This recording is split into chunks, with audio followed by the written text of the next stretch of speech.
Russia Ukraine যুদ্ধে সামরিক অর্থ সহায়তা দিয়ে শুরু থেকেই কিয়েভের পাশে দাঁড়ায় ইউরোপের প্রথম সারির বিভিন্ন দেশ। যুদ্ধে মস্কোকে প্রতিরোধে বিপুল পরিমাণ অস্ত্র সহায়তা দেয় দেশগুলো। তবে এবার রাশিয়াকে যুদ্ধক্ষেত্রে মোকাবেলা নয়, বরং সমীহ করছে ইউরোপের অন্যতম শক্তিধর দেশ জার্মানি। রাশিয়া ইউক্রেন যুদ্ধের অবসান কেবল কূটনৈতিক পথে সম্ভব বলে জানিয়েছেন জার্মান পররাষ্ট্রমন্ত্রী ইয়োহান ভাডেপুল।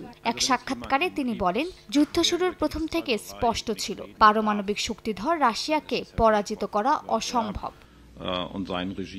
জার্মান পররাষ্ট্রমন্ত্রীর এই বক্তব্য এমন সময় এলো যখন ইউক্রেনে রাশিয়ার হামলা বাড়তে দেখা যাচ্ছে। উত্তরাঞ্চলীয় সুমি অঞ্চলের 11টি গ্রামের অন্তত 200টির বেশি বসতিকে সরিয়ে নেওয়ার নির্দেশ দিয়েছে কিয়েভ।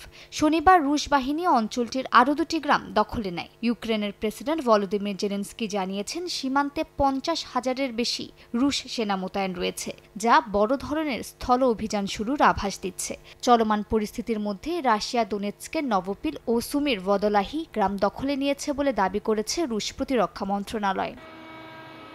এদিকে যুদ্ধবন্ধে শান্তি আলোচনার টেবিলে ফিরছে রাশিয়া ও ইউক্রেন।